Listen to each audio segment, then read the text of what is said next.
आखाती युद्धामुळे व्यावसायिक गॅसचा तुटवडा जाणवतोय तर घरगुती गॅससाठी एजन्सी बाहेर रांगा पाहायला मिळतात। पेट्रोल पंपावरही डिझेल पेट्रोलसाठी वाहन चालकांची मोठी गर्दी पाहायला मिळते। पेट्रोलियम कंपन्यांनी पेट्रोल पंप चालकांकडून घेण्यात येणाऱ्या पेमेंट पद्धतीमध्ये बदल केलाय। तसंच पेट्रोलियम अँड एक्सप्लोझिव्ह सेफ्टी ऑर्गनायझेशनने रात्री 11 ते पहाटे 5 वाजेपर्यंत पेट्रोलियम पदार्थांची वाहतूक करू नये असे नियम केलेत।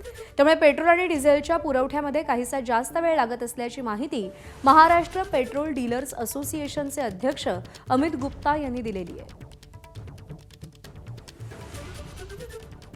पॅनिक सिच्युएशनचं कारण आहे हे व्हॉट्सॲपवर सोशल मीडियावर फिरणारे मेसेजेस।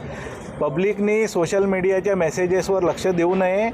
सगळीकडे मुबलक साठा आहे, सगळे पेट्रोल पंप चालू राहणार आहे आणि सगळीकडे माल राहणार आहे। तर पॅनिक बाईंग करू नका। ज्याला 100 रुपयाचं पेट्रोल पाहिजे तो आज 1000 रुपयाचं पेट्रोल घेतो आहे, त्याच्यामुळे सगळे पेट्रोल पंप ड्राय होत आहे आणि अशी जर बाईंग सुरू राहिली तर हा प्रॉब्लेम सॉल्व्ह होणार नाही। तर लोकांनी पण समजायला पाहिजे की आपल्याला जेवढी आवश्यकता आहे तेवढंच पेट्रोल डिझेल घ्या। एबीपी माझा, उघडा डोळे बघा नीट।